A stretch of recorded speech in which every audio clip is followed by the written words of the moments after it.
जिंदगी में हमेशा याद रखिए कि जो बहादुर होता है उससे जीत ज्यादा दिन तक दूर नहीं रहती। और आज की इस दुनिया में कैलकुलेटेड रिस्क लेना बहुत जरूरी है अगर आप बड़ी जीत हासिल करना चाहते हैं। एक लीडर जो होता है ना, वो अच्छी टीम बनाता है, और वो जो अच्छी टीम होती है वो मिलकर के उस लीडर को महान बनाती है। इस बात का इतिहास गवाह है। महान मराठा शासक छत्रपति शिवाजी महाराज के मित्र और सूबेदार तानाजी मालुसरे की आज बात करने जा रहा हूं। आप देख रहे हैं लर्निंग सीरीज सीखोगे नहीं तो जीतोगे कैसे। तानाजी मालुसरे साहब, जिन्होंने कि कोंढाणा के किले में अपना बलिदान दिया लेकिन दुनिया को काफी कुछ सिखा कर गए। ये बात है 17वीं शताब्दी के भारत की, जब छत्रपति शिवाजी महाराज के नेतृत्व में भारत जो था, मध्य भारत, वो स्वराज्य की ओर अग्रसर था। महान मराठा शासक छत्रपति शिवाजी महाराज की जो बढ़ती हुई ताकत थी, उससे परेशान होकर के मुगल बादशाह औरंगजेब ने दक्षिण में अपने सूबेदारों को भेजा कि जाकर के मराठाओं पर आक्रमण कीजिए। छत्रपति शिवाजी महाराज के पास उस वक्त बड़ी संख्या में किले थे, लेकिन देखते देखते धीरे धीरे मुगलों ने कई सारे किलों को अपने अंडर में कर लिया। 1665 में पुरंदर की संधि हुई, जिसमें छत्रपति शिवाजी महाराज को कोंढाणा का किला भी मुगलों को देना पड़ा। और इस संधि के बाद में जैसे ही मुगलों को एक किले मिले, जब मिलने के लिए गए छत्रपति शिवाजी महाराज औरंगजेब से आगरा, तब उन्हें वहां धोखे से बंदी बना लिया गया। छत्रपति शिवाजी महाराज वहां से किसी तरह से भाग करके महाराष्ट्र पहुंचे और उन्होंने पुरंदर संधि को अस्वीकार कर दिया, और ये सारे किले जो मुगलों के अधीन हो चुके थे, उन पर वापस कब्जा करने की, उन्हें वापस अपने पास लेने की जो प्रोसेस थी उसे शुरू कर दी।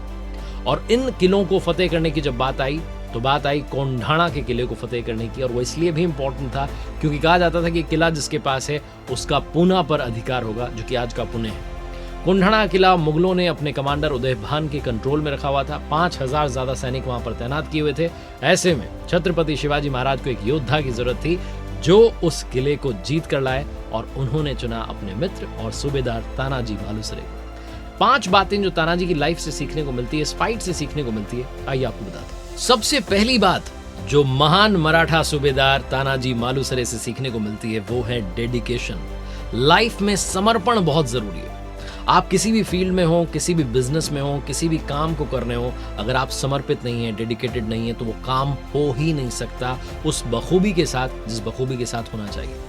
तो पहली बात यही सिखाते हैं। ये बात है लगभग जनवरी 1670 की, जब तानाजी मालुसरे अपने बेटे के विवाह की तैयारी कर रहे थे। उनके बेटे रायबा की शादी के निमंत्रण को देने के लिए वो महान मराठा शासक छत्रपति शिवाजी महाराज के पास पहुंचे, तो वहां उन्हें मालूम चला कि छत्रपति शिवाजी महाराज सिंहगढ़ विजय की रणनीति बना रहे। जो छत्रपति शिवाजी महाराज के सरदार थे, शेलार मामा, उन्होंने तानाजी को राय दी कि आप पहले रायबा की शादी जो है वो कर लीजिए, उसके बाद कोंढाणा किले की मुहिम पर निकलिएगा। लेकिन तानाजी मालुसरे साहब ने वो बात नहीं मानी और उन्होंने कहा कि पहले हम कोंढाणा जीतेंगे, उसके बाद में रायबा की शादी करेंगे। तो यहां तानाजी ने सबसे पहले अपने फर्ज को रखा। तानाजी क्योंकि उस कोंढाणा के किले के युद्ध में शहीद हो गए, उनका बलिदान याद करते हुए स्वयं छत्रपति शिवाजी महाराज ने उनके कर्तव्यों का पालन किया और रायबा की शादी करवाई। ये जो एक दूसरे के लिए डेडिकेशन होता है, यही बड़े साम्राज्यों के निर्माण में सहायक होता है, इंपॉर्टेंट होता है। कभी भी आप कोई बड़ी विक्ट्री हासिल करना चाहते हैं तो वो टीम में भी डेडिकेशन एक दूसरे के लिए होना चाहिए, अपने काम के लिए भी डेडिकेशन होना चाहिए। छत्रपति शिवाजी महाराज की सेना में ऐसे कई सरदार थे, कई सूबेदार थे जो कोंढाणा किले को जीतने के लिए तैयार थे, लेकिन इस असंभव काम के लिए उन्होंने सबसे बेस्ट को चुना, तानाजी मालुसरे साहब को चुना, जो कि उनके बचपन के मित्र थे और खास सूबेदार थे, क्योंकि उन्होंने कई सारे युद्धों में छत्रपति शिवाजी महाराज का साथ दिया था। और अपनी मित्रता को निभाते हुए, देश प्रेम को निभाते हुए कोंढाणा के किले को जीतने में सबसे बड़ी भूमिका तानाजी मालुसरे साहब ने निभाई। सीखने वाली दूसरी सबसे बड़ी बात तानाजी मालुसरे साहब के जीवन से, इस युद्ध से, प्लानिंग के बिना कोई भी काम नहीं हो सकता। अगर आपने प्लानिंग नहीं की है तो आप ये मान के चलिए कि आपकी हार होगी। इतना बड़ा युद्ध था, कोंढाणा के किले को फतेह करना था, आसान नहीं था। इसके लिए उस किले की दीवारों पर सीधी चढ़ाई चढ़नी थी, दुश्मन को हराना था, युद्ध में जीत हासिल करनी थी। इतिहासकार कहते हैं कि ये मानने की काफी संभावना है कि तानाजी मालुसरे साहब ने बहुत सारा समय लिया इस ऑपरेशन कोंढाणा को बनाने में, इसकी प्लानिंग करने में। जो किले का कमांडर था उदय भान, उसके कैरेक्टर को, उसकी पर्सनालिटी को समझने में समय लिया। उस किले में किस तरीके से सैनिक कब आते हैं, कब जाते हैं, क्या गतिविधि रहती है, सब कुछ समझा। और जिस रात में ये सर्जिकल स्ट्राइक की गई, ये शब्द गलत नहीं होगा, जिस रात में ये सर्जिकल स्ट्राइक करी तानाजी मालुसरे साहब ने, उस रात में वो अपने सैनिकों के साथ में किले के नीचे इकट्ठे हो गए। उस किले की दीवारें, उसके पीछे जो चट्टानें थी, इतनी ऊंची ऊंची थी कि उन पर आसानी से चढ़ना नामुमकिन था। अपने साथ 4-5 बहादुर सैनिकों को लिया, चढ़ गए, रस्सी नीचे फेंकी, सैनिकों को ऊपर बुलाया जो बाकी के थे, और इस युद्ध में अपने सैनिकों के साथ चढ़ाई कर दी। कहा जाता है कि इस युद्ध में उनके साथ में उनके भाई सूर्या मालुसरे साहब भी थे।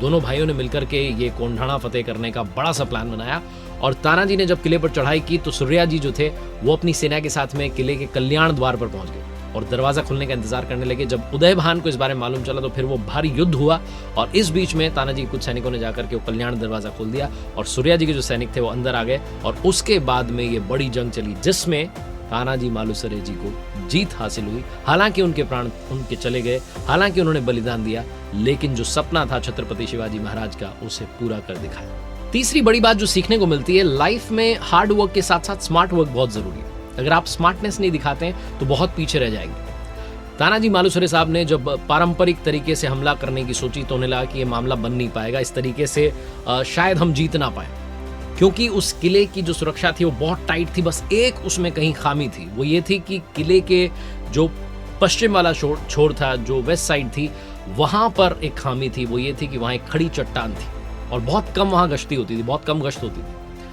तो ऐसा मानते थे लोग कि इस पर तो कोई चढ़ नहीं सकता है, इम्पॉसिबल काम है। तानाजी ने उसी रास्ते से कुछ सैनिकों को लिया और अंदर जाने की प्लानिंग बनाई, और उसके बाद में जो टुकड़ी थी अपने सैनिकों की उसे अंदर लेकर के आए। उन्होंने जो टाइम था वो भी मिडनाइट का चुना, तो उनकी जो स्ट्रैटेजी थी वो एकदम परफेक्ट थी। इसीलिए कहते हैं कि जो कोई ना सोच रहा हो वैसा करना चाहिए, इसी को स्मार्टनेस कहते हैं। लोगों को लगता है ना कि काम होगा नहीं है तो कोई सोचेगा नहीं, बस जो कोई नहीं सोच रहा उसी को आप करके दिखाइए, इसी को स्मार्टनेस कहते हैं। चौथी बात जो सिखाते हैं तानाजी मालुसरे साहब वो है लाइफ में हमेशा राइट चॉइस जो है उसे फॉलो कीजिए।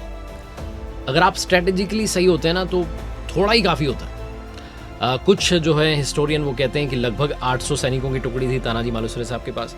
कुछ कहते हैं कि वो सिर्फ 300 सैनिकों के साथ में चढ़े थे, और अलग अलग सोर्सेज जो हैं अलग अलग बातें करते हैं। लेकिन 300 सैनिकों के साथ में जाकर के अगर आप 5000 सैनिकों को हराते हैं और सबसे सेफ किले को कोंढाणा को अपने नाम करते हैं, तो आप समझिए कि आपने कितना इनोवेटिव तरीके से अपनी तैयारी की, कितने इनोवेटिव तरीके से अपनी प्लान को एग्जीक्यूट किया। तानाजी मालुसरे साहब की लाइफ से, उस फाइट से सीखने को मिलता है कि अगर आप स्ट्रेटेजिकली सही हैं, अगर आप रणनीति सही बनाते हैं, तो चाहे आपके पास में रिसोर्सेज बहुत कम हो। बहुत लोगों को लगता है कि मेरे पास में तो रिसोर्सेज नहीं है, मैं कैसे बड़ा करूंगा। अगर आपके पास में रिसोर्सेज बहुत कम हो तब भी आप लाइफ में कमाल करके दिखा सकते हैं। और सबसे इंपॉर्टेंट लर्निंग, 5वीं लर्निंग ये है कि लाइफ में जब तक जीत ना मिल जाए तब तक रुकना मत। बिना पता चले गेट खोलने का जो मौका था वो बहुत मुश्किल था, और मुट्ठी भर सैनिकों के साथ में वो कोंढाणा किला जीतना मुश्किल था, लेकिन तानाजी ने सोच लिया था तो करके दिखाना था। इसीलिए जब उनकी डेथ हो गई उसके बाद भी सैनिकों में भगदड़ नहीं मची। जैसा कि नॉर्मल सिचुएशन में होता है कि हमारे जो सरदार हैं उनकी अगर डेथ हो गई तो फिर वो एक भगदड़ मच जाती है। तानाजी की शहीदी के बाद कहते हैं कि उनके जो भाई थे सूर्या जी और जो शेलार मामा थे, उन्होंने मोर्चा संभाला और वो सही नेतृत्व उन्होंने दिया, तब जाकर के मराठाओं की जीत उस युद्ध में हुई। सिचुएशन की प्लानिंग करनी चाहिए। लाइफ में चाहे जो हो जाए आपको हार नहीं माननी चाहिए, ये बात भी इस घटना से सीखने को मिलती है। ये सारा कमाल हुआ, कोंढाणा किला फतेह किया मराठाओं ने, और जब वहां छत्रपति शिवाजी महाराज पहुंचे तो उन्होंने उस किले का नाम बदल करके सिंहगढ़ कर दिया, क्योंकि उन्होंने कहा कि तानाजी सिंह थे, वो तानाजी को सिंह बुलाते थे, तो उन्होंने कहा कि अब कोंढाणा किला नहीं रहेगा, इसका नाम सिंहगढ़ हो गया। उन्होंने कहा था गढ़ आला पन सिंह गेला, यानी किला तो जीत लिया लेकिन मैंने अपना शेर खो दिया। जो वादा था उसे निभाया। छत्रपति शिवाजी महाराज ने तानाजी के बेटे रायबा की शादी की। एक दूसरे के प्रति समर्पण था। जैसा मैंने बताया कि जब बड़े साम्राज्य के बारे में आप सपना देखते हैं, स्थापना करना चाहते हैं, तो एक दूसरे के लिए यही डेडिकेशन इंपॉर्टेंट होता है। इस छोटी सी वीडियो में आई एम श्योर कि आपको 5 बड़ी बातें सीखने को मिली होंगी जो शायद आपकी लाइफ को चेंज कर सकती हैं। इसलिए एक बार फिर से कहूंगा, ऊपर वाले के आशीर्वाद, अपनी मेहनत और अपनों के प्यार के साथ कर दिखाओ कुछ ऐसा कि दुनिया करना चाहे आपके जैसा। देखते रहिए हर सोमवार सुबह 9:30 बजे एक मोटिवेशनल कहानी, और हर शुक्रवार सुबह 9:30 बजे लर्निंग सीरीज का एक नया वीडियो।